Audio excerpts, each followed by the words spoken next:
sus Biblias a la epístola de Pablo a Filemón. Espero que sepa dónde está. Está en el Nuevo Testamento. Luego de Tito.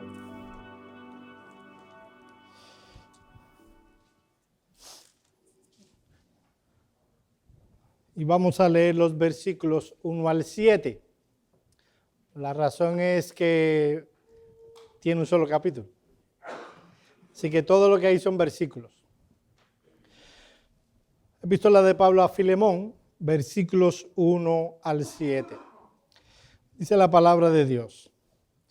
Pablo, prisionero de Jesucristo, y el hermano Timoteo, al amado Filemón, colaborador nuestro, y a la amada hermana Apia, y a Arquipo, nuestro compañero de milicia, y a la iglesia que está en tu casa. Gracia y paz a vosotros de Dios nuestro Padre y del Señor Jesucristo. Doy gracias a mi Dios, haciendo siempre memoria de ti en mis oraciones, porque oigo del amor y de la fe que tenemos hacia el Señor Jesús. Y para todos, con todos los santos, para que la participación de tu fe sea eficaz en el conocimiento de todo el bien que está en vosotros por Cristo Jesús. Pues tenemos gran gozo y consolación de tu amor, porque por ti, oh hermano, han sido confortados los corazones de los santos. Vamos a orar una vez más. Oh Padre que estás en los cielos, a ti hemos venido a adorar y a exaltar por tu obra, por tus atributos, por la obra de tu Hijo Jesucristo en la cruz del Calvario y por la aplicación de la salvación en nuestros corazones por tu Espíritu Santo. Nosotros queremos, oh Señor, seguir exaltándote. Pero, oh Padre, queremos venir ante ti con tu palabra para que vengas tú y nos enseñes en esta mañana. Nosotros hemos sido salvados por tu gracia. Queremos, oh Señor, ser un pueblo de gracia. Concédenos estas cosas y te las rogamos en el nombre de Cristo. Amén. Amén. Durante una conferencia sobre religión comparada que se celebró en Inglaterra en el siglo pasado, expertos de todo el mundo se reunieron para debatir sobre cuál era la creencia exclusiva de la fe cristiana. Y comenzaron a eliminar una por una todas las probabilidades. Alguien dijo, la encarnación. Bueno, otras religiones tenían versiones diferentes de dioses que parecían en forma humana. Otro dijo, la resurrección. Bueno, también podemos encontrar otras religiones que tienen una especie de historia donde personas que estuvieron en ultratumba o en los muertos regresan a la vida. Así que tampoco puede ser esa una doctrina exclusiva del cristianismo. Providencialmente andaba por ese lugar C.S. Lewis y preguntó cuál era la algarabía. Quería saber el porqué de tal conferencia y debate. Así que se le respondió que se estaba discutiendo acerca de cuál era la contribución que hizo el cristianismo entre todas las religiones del mundo. A lo que él respondió sabiamente, es muy fácil, la gracia. Después de alguna discusión, los miembros de la conferencia tuvieron que aceptarlo. La noción de que el amor de Dios llegue a nosotros sin costo alguno de nuestra parte, sin condiciones, parece ir en contra de todos los instintos de la humanidad.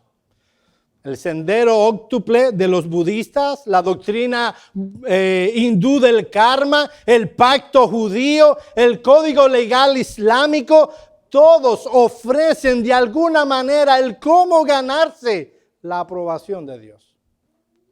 Solo el cristianismo se atreve a declarar que el amor de Dios es incondicional.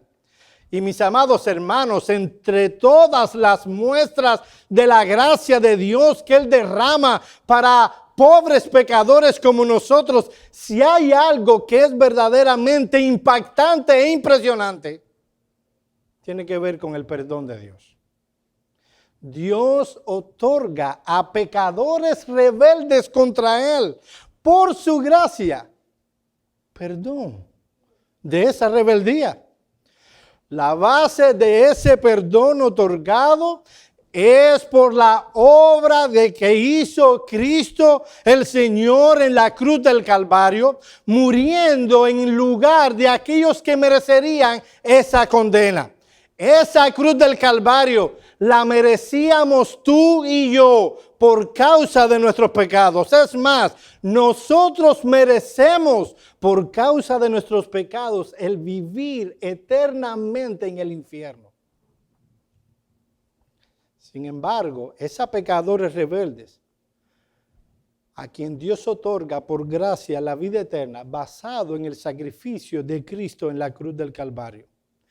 Estos pecadores rebeldes son perdonados únicamente cuando Dios, por su gracia, les concede, en base de Cristo, las gracias del arrepentimiento y la fe. No hay nada que nosotros ponemos en la transacción, para usar un término que podemos entender, de la salvación. Nada ponemos. Lo único que tú y yo ponemos son nuestros pecados. Miren lo que dice un escritor cristiano, y ya voy a ir entrando en tema. El evangelio de la gracia comienza y termina en el perdón. La gracia es la única fuerza del universo con el poder suficiente para romper las cadenas que esclavizan a las generaciones. Solo la gracia puede derretir la falta de gracia. Mis amados hermanos, si algo caracteriza al hombre natural, es la falta de gracia. Eso está en nuestro sistema. Pero cuando somos perdonados y se obra en nosotros la transformación de la regeneración, somos redimidos, comprados por la sangre del Cordero, se aplica en nosotros las gracias espirituales. Una de las características que debiera manifestar el creyente es dar de gracia lo que ha recibido de gracia, sobre todo en el área del perdón. Desde esta mañana nosotros vamos a considerar la epístola de Pablo a Filemón. Y tristemente muchos le prestan poca atención a esta epístola, pensando erróneamente que tiene poca sustancia. No sé cuántos de aquí han leído la epístola. Voy a hacer un examen. ¿Cuántos han leído la epístola de Filemón? Levanten la mano. Estoy más tranquilo. Pero no es verdad que yo no conozco a ningún creyente que dice, oye, voy a empezar a leer la epístola de Filemón. ¿Qué entusiasmo tiene? Tengo. No he encontrado a nadie que haga eso. Pero mis amados hermanos, es una epístola inspirada por Dios.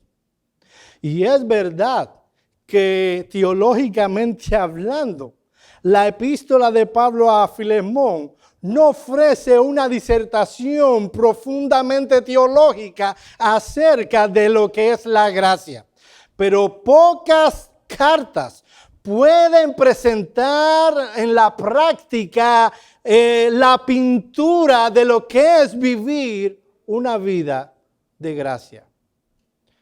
Mis amados hermanos, si algo debemos entender es que vivir una vida de gracia, porque hemos sido salvados por gracia, no será fácil.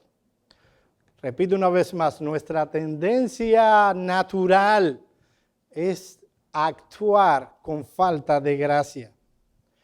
Pero aunque aún hay pecado en nuestro corazón, y aunque otros pecarán contra nosotros, sin embargo, como creyentes debemos evidenciar, manifestar la gracia del perdón en medio de un mundo caído. Y es precisamente de este tema que estaremos considerando a la luz de la epístola de Pablo a Filemón. Esta carta presenta cómo la relación entre Filemón y Onésimo se había roto y cómo tal relación debía ser restaurada y perdonada. La relación que existía entre Filemón y Onésimo era la relación entre un amo y un esclavo. Filemón era un hombre acaudalado, con esclavos. Onésimo era uno de esos esclavos. Sin embargo, el centro de la carta, mi amado hermano, no es sobre la esclavitud. La podemos resumir con 3 palabras: perdón, restauración e intercesión. Perdón, restauración e intercesión. Miren lo que dice MacArthur en su libro El poder del perdón. Si no lo ha leído, lo recomiendo 100%. Dice él en este libro: aunque la palabra perdón nunca aparece en el libro, es el tema de la epístola. Es un estudio de caso excelente acerca de cómo debería operar el perdón en la vida de todo creyente. También ilustra gráficamente la manera en que la gracia puede reconciliar una relación rota y restaurar al ofensor. Amados hermanos, aunque la Escritura en muchas ocasiones hace referencia al perdón que Dios otorga a los pecadores como un perdón vertical, el perdón del pecador hacia otros pecadores también se presenta como un perdón horizontal. Como veremos en un momento, la Escritura enseña que aquellos que han sido perdonados por Dios tienen también la obligación de perdonar a los demás. Veamos en primer lugar la carta de Filemón en su contexto. Y todo lo que yo dije hasta ahora es pura introducción. Mis amados hermanos, la epístola de Pablo a Filemón es la más breve del Nuevo Testamento, pero es también la más personal de todas las que escribió. El drama de esta pequeña historia es conmovedor. Un acto especial de la providencia juntó a 3 hombres que, aunque eran hombres, no podían ser más diferentes. Un esclavo fugitivo, el afrentado dueño del esclavo y el piadoso apóstol.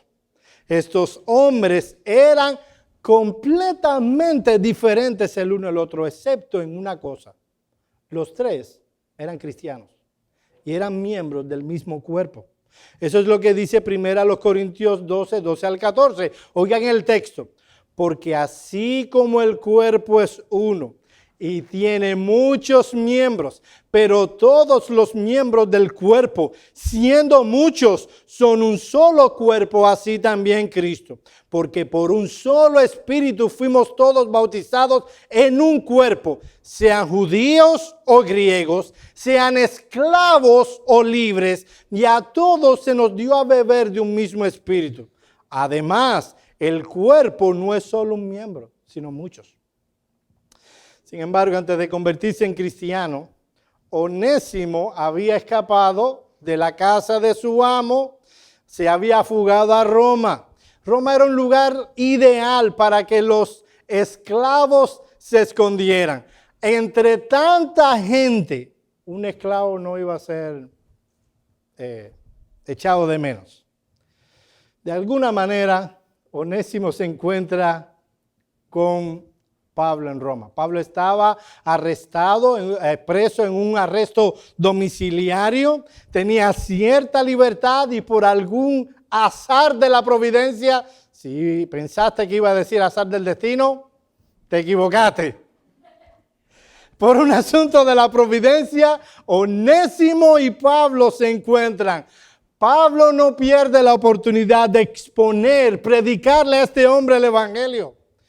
Y por la obra soberana de Dios, Onésimo, aquel esclavo fugitivo, se convierte y es salvado.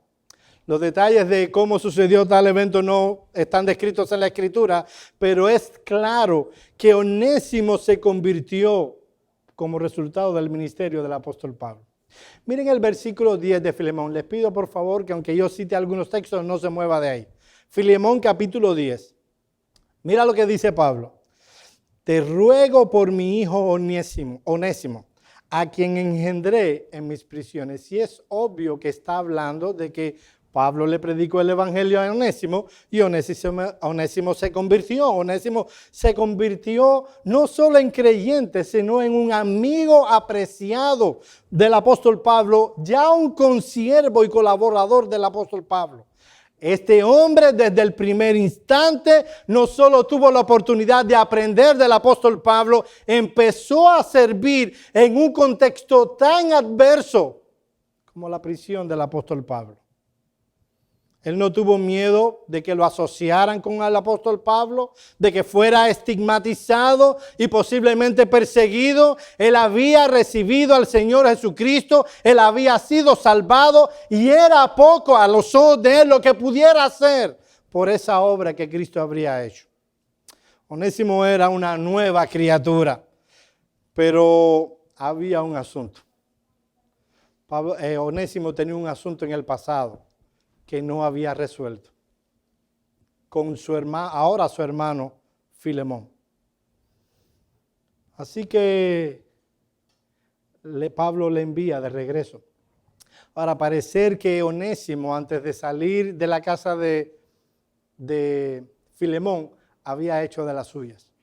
Probablemente había hecho algún mal, había dañado en algo a Filemón, probablemente le había robado de algunos de sus bienes. Es por eso que Pablo en los versículos 18 y 19 de su epístola a Filemón dice lo siguiente: y si en algo te dañó o te debe, ponlo a mi cuenta. Yo, Pablo, escribo esto de mi propia mano. Yo lo pagaré, por no decirte que aún tú mismo te me debes también. Así que parece que Onésimo hizo daño a Filemón de muchas maneras y por último sustrajo algo de los bienes de Filemón.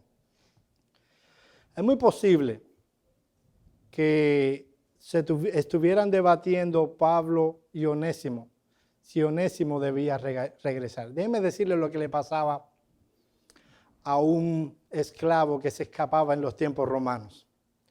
Una vez que se escapaba un esclavo, el amo iba a las autoridades locales y era puesto en una especie de lista negra.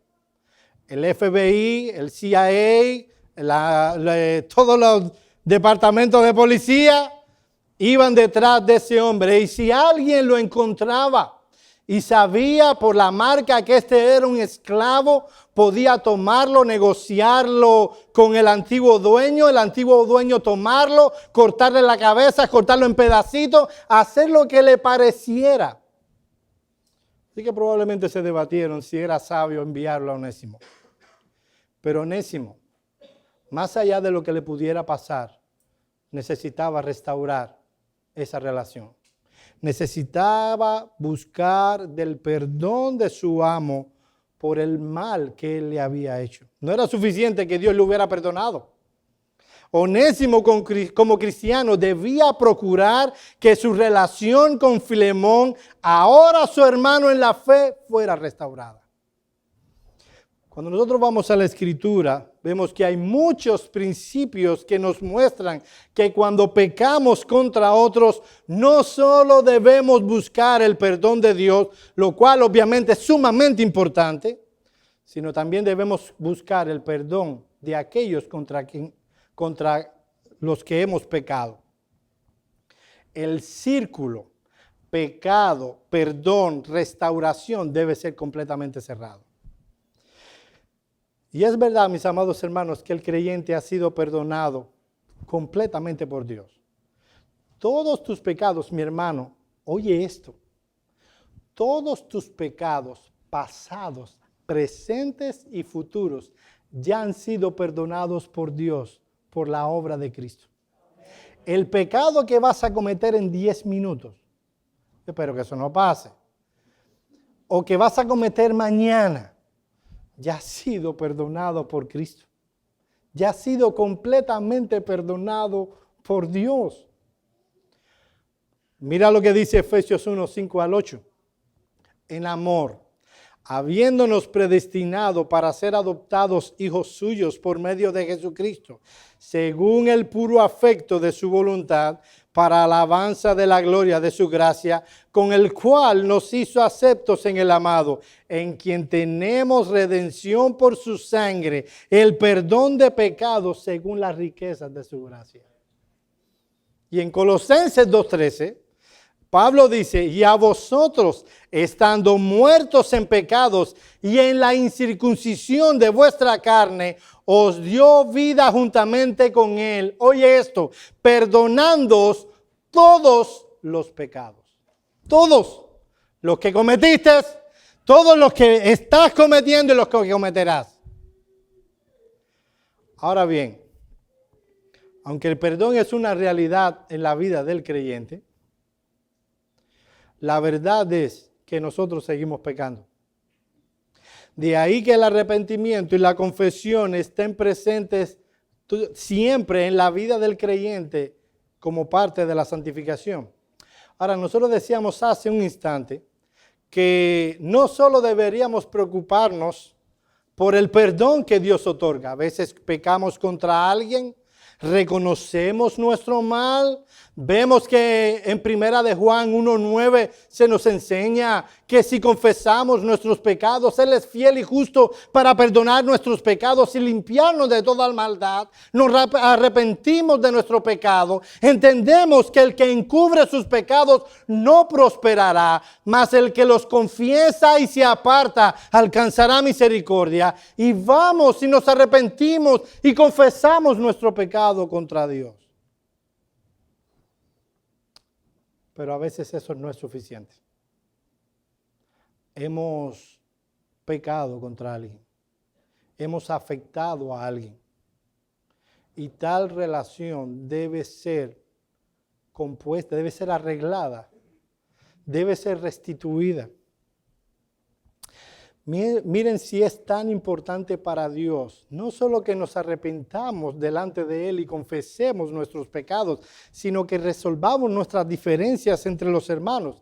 Que hay una ley en el Antiguo Testamento muy recurrente llamada la ley de la restitución.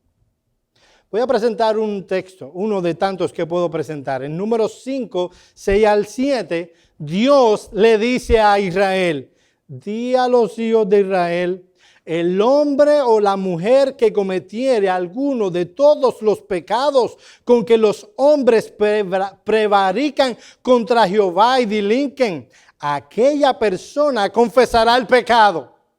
Ah, mira, Israel, vas a pecar, vas a violentar la ley de Dios, vas a romper la ley de Dios como los hombres. ¿Y qué debes hacer? Primero deberás ir a Dios en arrepentimiento. Confesarás tu pecado, el pecado que cometiste. Pero no solo dice eso el texto. Continúa diciendo, y compensará enteramente el daño y añadirá sobre ello la quinta parte y dará a aquel contra quien pecó. Debía hacerse siempre que se pudiera restitución. No era suficiente con que el pecador viniera delante de Dios y confesara su pecado. También debía cerrar el círculo enfrentando su pecado delante de los hombres. Miren lo que dice MacArthur. En todos los casos que haya ocurrido una pérdida real a causa de una ofensa, ciertamente es apropiada la restitución. El otorgamiento de perdón por la culpabilidad de la ofensa no anula automáticamente la necesidad de llevar a cabo rectificaciones, especialmente cuando la pérdida de la parte agraviada es cuantificable. Bien sea que la pérdida sea ocasionada deliberadamente o accidentalmente, debería hacerse restitución. Yo sé, mi amado hermano, que no siempre podemos hacer restitución. Le dijimos una mentira a alguien. O le dijimos una palabra áspera a alguien. ¿Cómo hace restitución de eso? Se dice que las palabras son como piedras sobre cristales. Una vez que las lanzas, Si se rompe el cristal, no hay cómo armarlo. ¿Cómo se hace restitución en ese caso? Lo menos que se espera de ti es que vayas ante aquel contra quien pecaste y le pidas perdón e enfrentes tu pecado. Muchas veces cuando pecamos contra otros, en especial en el contexto de la iglesia y sobre todo en el matrimonio, y sobre todo le pasa a los hombres, vienen los hombres alterados de la calle, el tráfico, el trabajo, el jefe pedante que tiene, viene a casa, su esposa le habla, bla, bla, bla, bla. Eso quiere decir, déjame tranquilo que estoy cansado. No, para traducirlo, porque si no. Pero a veces lo que hacemos, verdad, tenemos que reconocer, es ladrar. Y luego viene el Espíritu Santo y la palabra y nos dice, la fregaste. Pecaste contra tu esposa. La trataste como un trapo. Venía a traerte una taza de café y la trataste como si tuviera un puñal. ¿Saben lo que hacen muchos hombres? Vienen ante Dios. Señor, perdóname mi pecado. Yo pequé contra mi esposa. Pero esperan que ella se le olvide. Ella no le habla. Yo espero que eso no pase aquí. Un matrimonio peleado por 3 días, por 4. Entonces ella no le habla. Y él espera que a ella se le olvide. Déjame decirte una cosa, mi hermanito amado. Ella te va a traer café de nuevo. Pero a ella no se le olvidó.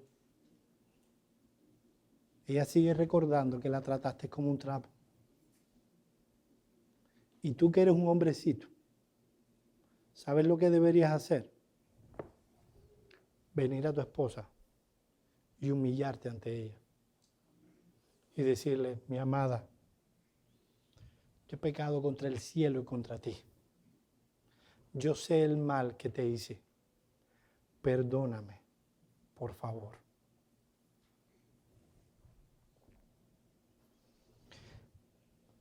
Onésimo no estaba tranquilo, ni el apóstol Pablo, con una relación rota. Dios lo había perdonado. Dios había perdonado todos sus pecados. Pero había algo que debía ser arreglado. Ese es el contexto de la epístola de Pablo a los filipenses. Ahora, mi amado hermano, ¿quién fue Filemón? Eso lo encontramos en los primeros versículos de la epístola. Miren lo que dice a partir del versículo 4, describiendo a Filemón. Y yo me imagino que el saber estas cosas trajo tranquilidad al corazón del apóstol Pablo y muy probablemente al corazón de Onésimo. Miren lo que dice el apóstol Pablo de Filemón. Doy gracias a mi Dios, haciendo siempre memoria de ti en mis oraciones, porque oigo del amor y de la fe que tienes al Señor Jesús y para con todos los santos, para que la participación de tu fe sea eficaz en el conocimiento de todo el bien que está en vosotros por Cristo Jesús. Pues tenemos gran gozo y consolación de tu amor, porque por ti, oh hermano, han sido confortados los corazones de los santos. Filemón era un gentil que vivía en la ciudad de Colosas. En el tercer viaje misionero del apóstol Pablo, que sucedió entre los años 54 y 58 después de Cristo, Pablo se quedó en Éfeso por 3 años predicando la palabra. Y es probablemente en este contexto, edificando esta iglesia, que Pablo conoció a algunos que vivían en Colosas, se convirtieron y luego ellos, encabezados por Epafras, construyeron o fundaron la iglesia bautista de Colosas. Eso fue un chiste mío. No hay indicación histórica de que Pablo haya ido a Colosas, pero muy probablemente y lo vemos por las cartas de Pablo a la iglesia de Colosas, tenía una buena relación con muchos de los miembros de esta iglesia, incluyendo obviamente el hermano Filemón. Ahora, ¿cómo describe en estos versículos Pablo a Filemón? Lo primero que hace es dar gracias a Dios. ¿Y por qué, mis amados hermanos? Bueno, porque ninguna de las características que Pablo va a mencionar de Filemón fueron logradas y ganadas por Filemón. Mira, yo me esforcé, yo trabajé arduamente con mi carácter, con mi alma, con mi vida, y he aquí el santo Filemón. No, no fue eso. Pablo da gracias a Dios porque esa fue una obra completa y total que hizo Dios en el corazón de Filemón. Pablo no estaba lisonjeando tampoco a Filemón para manipularle o llevarlo a donde él quería. Él estaba presentando una acción de gracias a Dios por la gracia que había tenido para con Filemón. Mis amados, esta carta habla de gracia. ¿Cómo es descrito Filemón por Pablo? En primer lugar, es descrito como un fiel discípulo de Cristo. Filemón era un verdadero discípulo de Cristo. Probablemente la gente de Colosa conocerían a Filemón como el macetú de Colosa. No sé si entienden la expresión. Eso en Cuba es cuando tú tienes mucho dinero. No sé cómo se dirá en otros países el que tiene. Y todo el mundo, oh, ese hombre sí. Ese hombre se codea con lo más alto de Asia Menor. Ese hombre sí está. Sin embargo, la manera que es descrita el apóstol, como Pablo le interesa conocer a Filemón, es como un verdadero discípulo del Señor Jesucristo.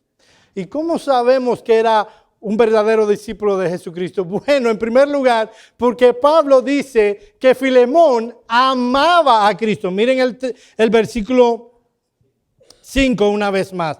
Porque oigo del amor que tenéis hacia el Señor Jesucristo. Como un cristiano genuino, Filemón se interesaba por Dios y deseaba agradarle, puesto que Dios le había perdonado. Él a su vez debía perdonar a otros. La convicción del Espíritu Santo actuando en él y la palabra de Dios era un incentivo fortísimo porque este hombre amaba por sobre todas las cosas al Señor Jesucristo. La Escritura nos enseña que los verdaderos cristianos, si se caracterizan por una cosa, es porque aman al Señor Jesucristo. Eso es lo que dice el propio Cristo en Mateo 10, 37 a 38. Oye esto, es más, vamos a buscarlo para que ustedes vean qué es lo que está. Mateo capítulo 10, versículos 37 y 38.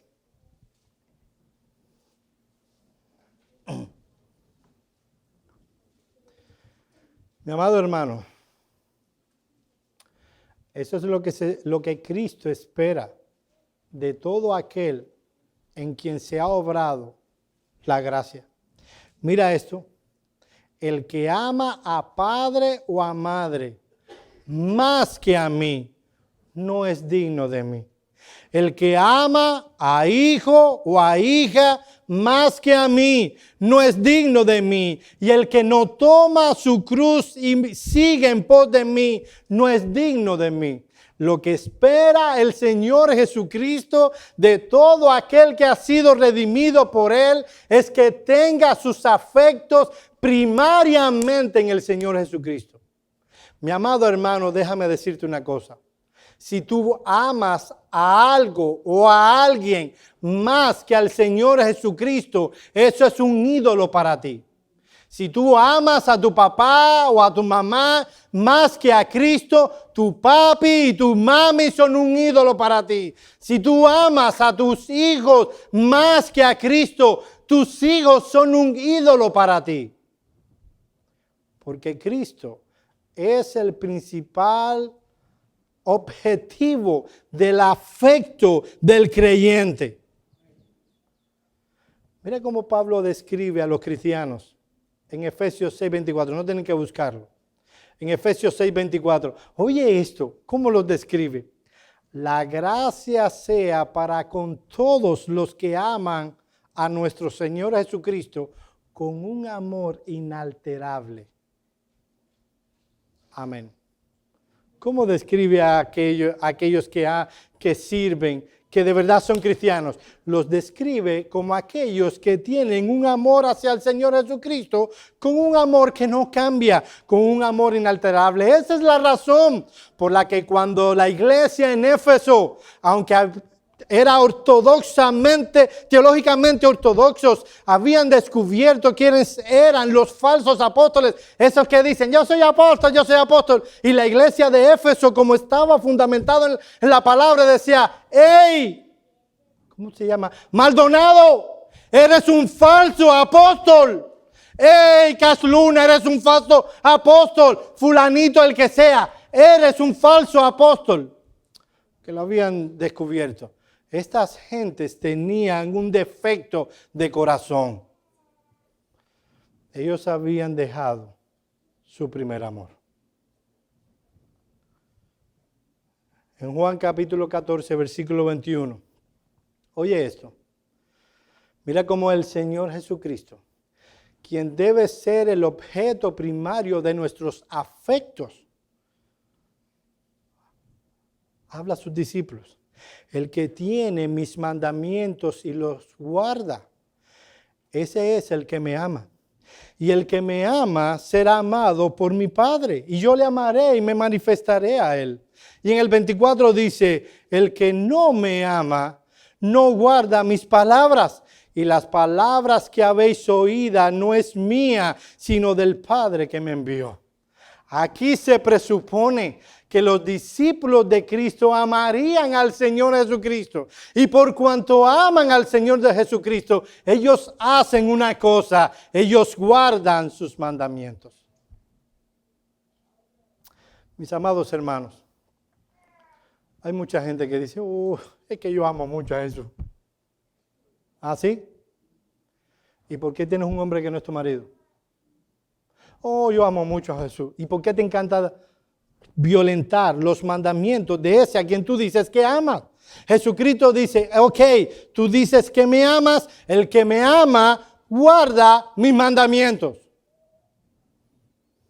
Es tan importante el amor hacia Cristo.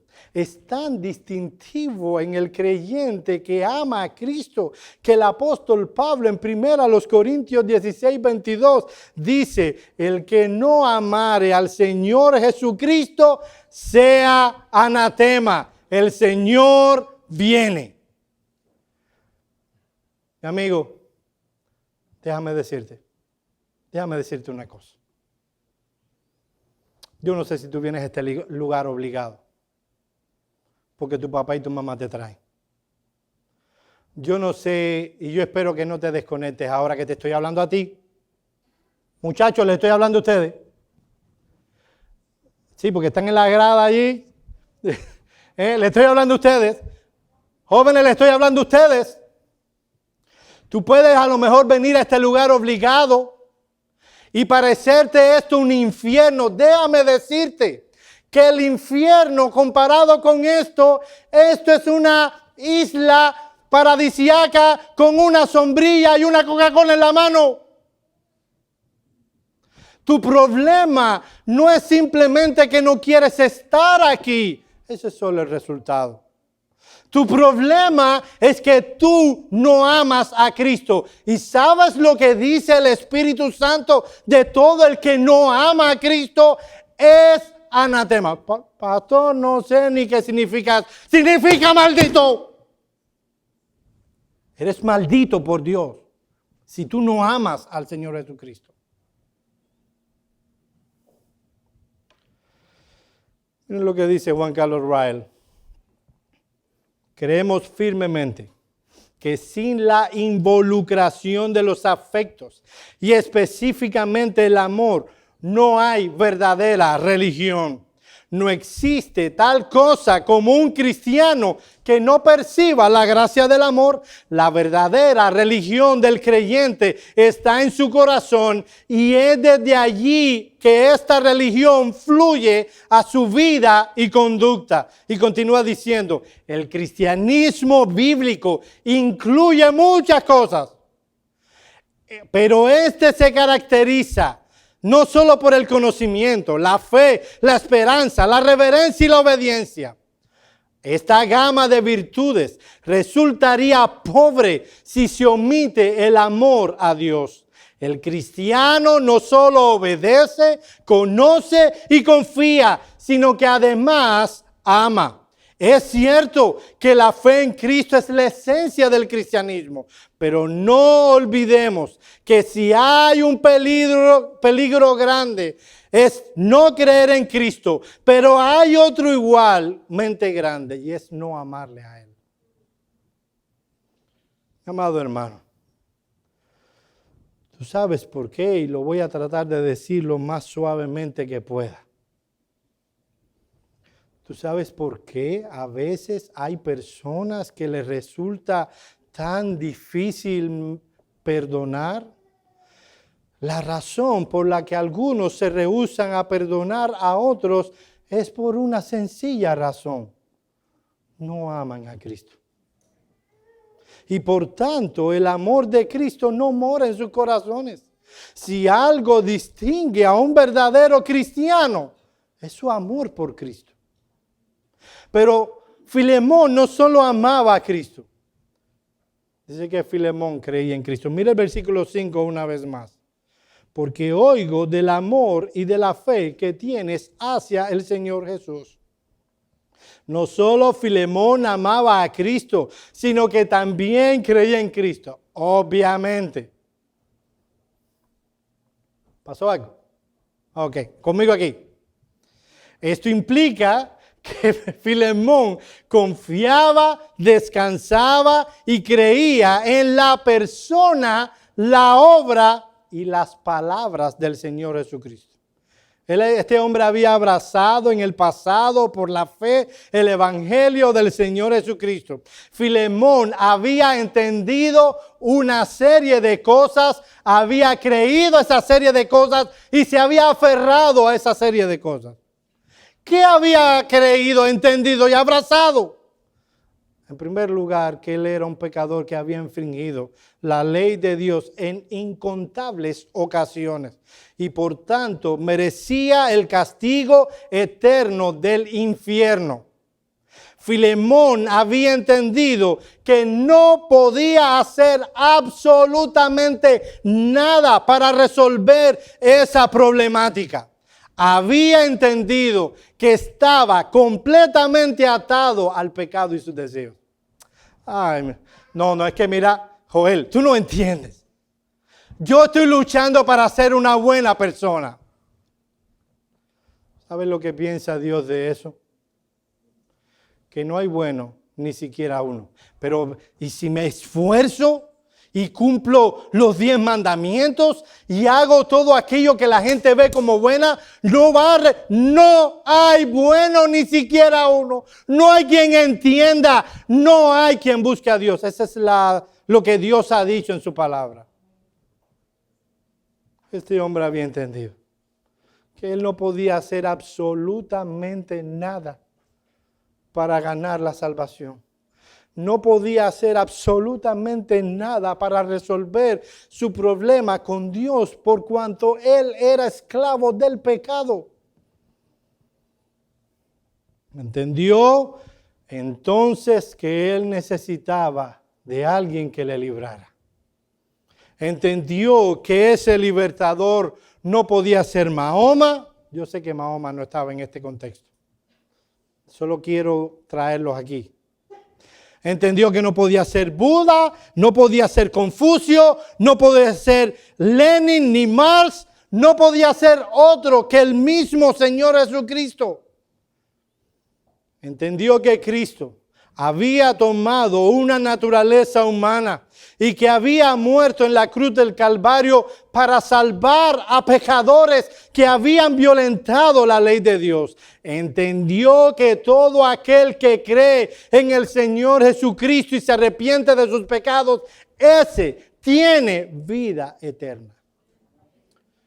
Filemón comprendió que siendo un pecador, había sido perdonado solo por medio de la fe y que ahora debía perdonar a otros.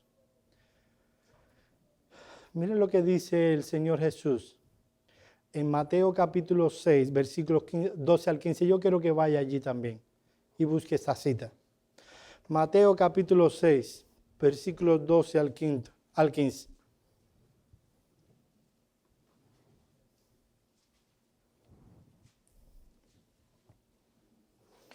Y aquí está el Señor enseñando a sus discípulos cómo orar. Y está hablándoles, enseñándoles por medio de lo que se llama la oración modelo. Esta oración no es para que tú la recites en las noches oscuras cuando creen truenos y relámpagos. No es para cuando, sí, un hermano miró, ¿cómo? Sí, no, aunque no lo crea. Cuando empieza en la Florida a caer truenos y relámpagos en la noche, empieza a llover y viene una tormenta, hay gente que reza en el Padre Nuestro. Esto no fue dicho por el Señor Jesús para que cumplas una condena cuando haces algo mal. Él está enseñando a orar a sus discípulos. Y mira lo que dice. Y perdónanos nuestras deudas, como también nosotros perdonamos a nuestros deudores. Y no nos metas en tentación, mas líbranos del mal. Porque tuyo es el reino y el poder y la gloria por todos los siglos. Amén. Porque si no perdonáis a los hombres sus ofensas, no os perdonará también, porque si perdonáis a los hombres sus ofensas, os perdonará también a vosotros vuestro Padre Celestial. Mas si no perdonáis a los hombres sus ofensas, tampoco vuestro Padre os perdonará de vuestras ofensas. Joel, tú no sabes lo que me han hecho. Tú no tienes la menor idea de cuánta maldad esas personas han vertido sobre mí. ¿Cómo yo voy a perdonar tal ofensa? Déjame decirte, mi hermano, que tú y yo hemos hecho más al Dios del cielo. Y Él nos ha perdonado. ¿Quieres una evidencia de lo que es un cristiano?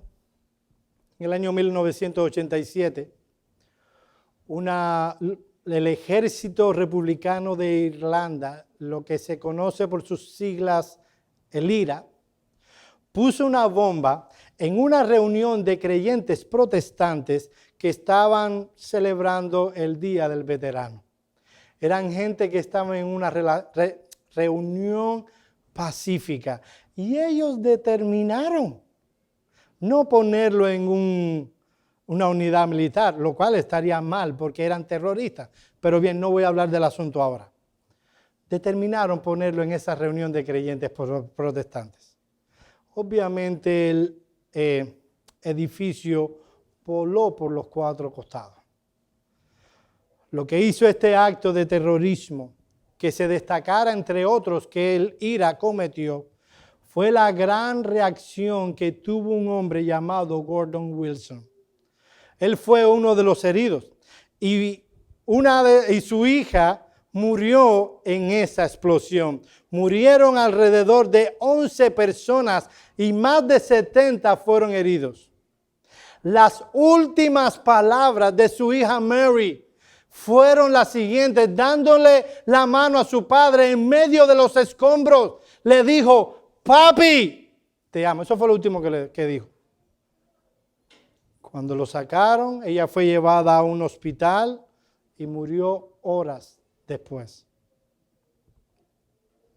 Más tarde un periódico local proclamaría lo siguiente: Nadie recuerda lo que dijeron los políticos en aquel momento. Ninguno de cuantos escucharon a Gordon Wilson olvidará jamás lo que él confesó.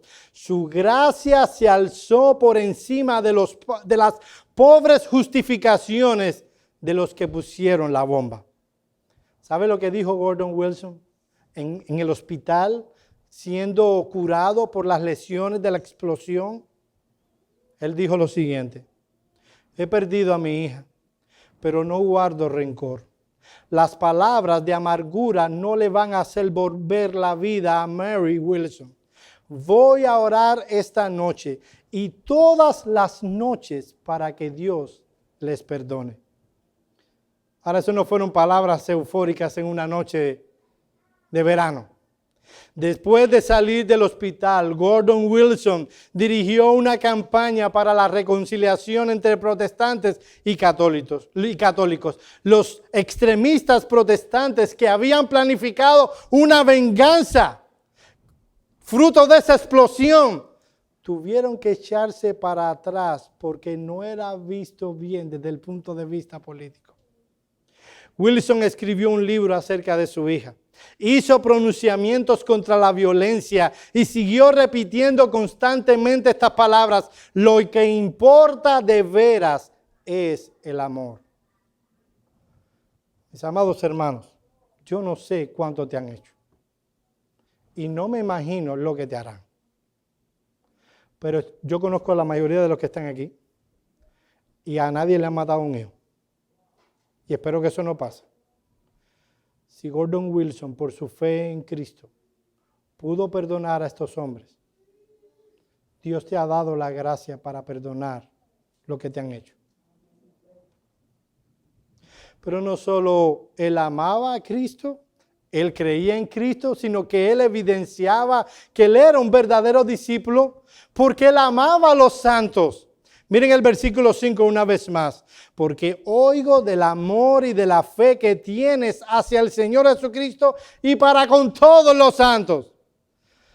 ¿Saben cómo empieza este texto, este versículo en griego? Empieza con la palabra amor.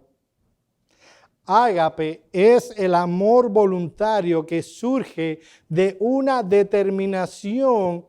Es el amor que se sacrifica y que es humilde. Yo sé que nosotros vivimos en una cultura sensiblera y que todo está lo que yo siento. No es que no siento tal cosa, es que no siento tan más cosas. Ahora algo tan objetivo como el peso es asunto de sentimiento también.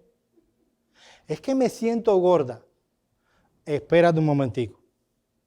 Eso no es un asunto de sentimiento. Tú puedes ir a una pesa, ver los valores por tu talla, ver los valores que lo que tú puedes pesar y luego llegar a una conclusión si estás obeso o no. Pero no es un asunto de sentimiento. Ahora todos lo sentimos. El amor cristiano es más que un sentimiento. Es tan así que Jesucristo manda a sus discípulos a amar a aquellos que son sus enemigos, a aquellos que le hacen mal y aún bendecirlo en sus oraciones. No es un sentimiento. Los sentimientos brotan. ¡Pa! Y a veces ni sabemos por qué. El amor cristiano es una determinación. Mira lo que dice Pablo en Gálatas 5:6. Y ya yo estoy terminando. Yo creo que debo decir si Dios quiere. Dice Gálatas 5:6, porque en Cristo Jesús ni la circuncisión vale algo, ni la incircuncisión, sino la fe que obra por el amor. Oye esto, en Primera de Juan, capítulo 3, versículo 14, dice que la evidencia de que uno es cristiano es que ama. Es que ama a sus hermanos. Mira lo que dice, nosotros sabemos que hemos pasado de muerte a vida.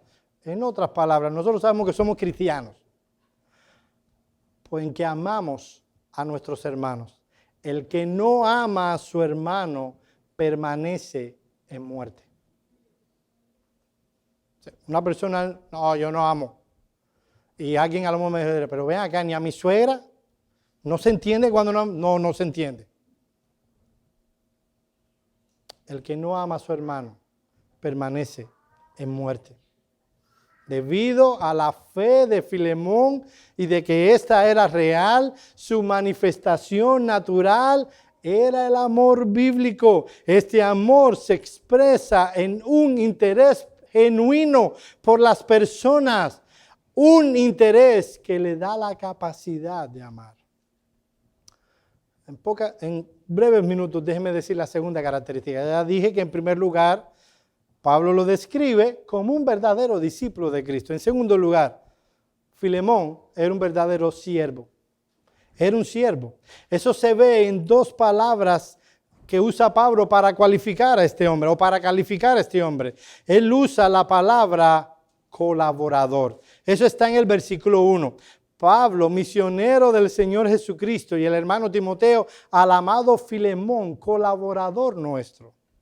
Filemón era un colaborador. La palabra griega que es traducida colaborador en español es un término que utiliza Pablo para referirse a quienes están trabajando en la obra de Cristo junto a Pablo. Este era un hombre que estaba constantemente sirviendo en la iglesia, sirviendo en la obra, porque él era un verdadero discípulo, por tanto era un verdadero siervo. La otra palabra es la que utiliza Pablo en el versículo 7, y cito, pues tenemos gran gozo y consolación en tu amor, porque por ti, oh hermano, han sido confortados los corazones de los santos.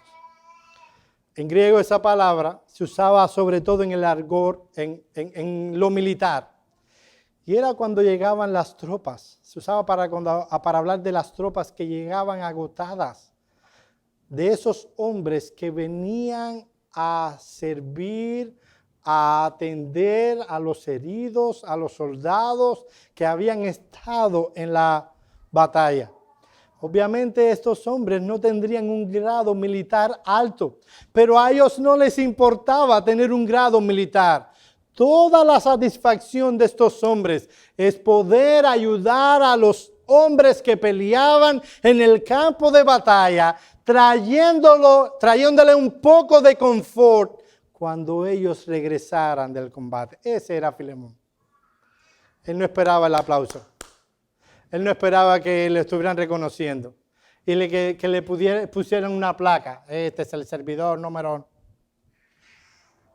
No, él era un siervo. Él era un siervo que se agradaba en confortar a los creyentes. ¿Qué aprendemos de esto, mis amados hermanos?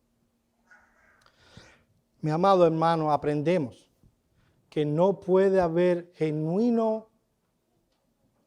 perdón en el corazón si no hay una genuina fe. La razón por la que tú y yo, tú que has sido salvado y yo, tenemos la capacidad para perdonar lo que nos hagan, es la obra que ha hecho Cristo en la cruz del Calvario. Lo segundo que aprendemos es que no puede haber perdón si no hay un carácter. Este hombre podía perdonar, se le podía reclamar lo que veremos el domingo que viene, que perdonara a alguien que le hizo mal, porque él tenía un carácter, él era un verdadero discípulo, él era un verdadero siervo. Déjame decirte que si la obra de Cristo ha sido hecha en tu corazón, tú tienes exactamente la misma capacidad de perdonar. Tú tienes la capacidad de perdonar a un padre abusivo. Tú tienes la capacidad de perdonar a los amiguitos que te hicieron bullying en la escuela. Tú tienes la capacidad de perdonar a la maestra de matemáticas que te hizo la vida imposible. Tú tienes la capacidad de perdonar a un esposo. Estoy buscando un adjetivo adecuado para lo que son los esposos a veces. Desconsiderado.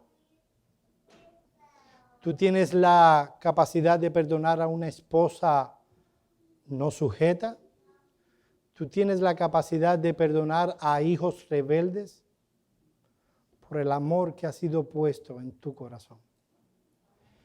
Mis amados hermanos, si algo hay en el mundo en que nos ha tocado vivir, es falta de gracia.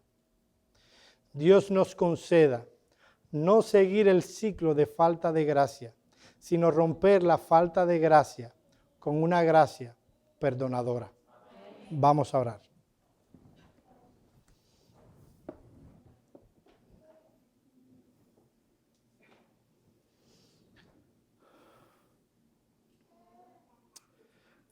Padre nuestro que estás en los cielos, te damos gracias, oh Señor, por la obra de Cristo en la cruz del Calvario. Te damos gracias, oh Señor, por las gracias que tú has implantado en nuestro corazón. Te pedimos, oh Señor, que tú nos permitas ser una iglesia que pueda dar de gracia lo que has recibido de gracia. Señor, ayúdanos a romper siempre con la falta de gracia. Concédenos vivir a la luz de tu palabra todo el tiempo. En el nombre de Cristo oramos. Amén.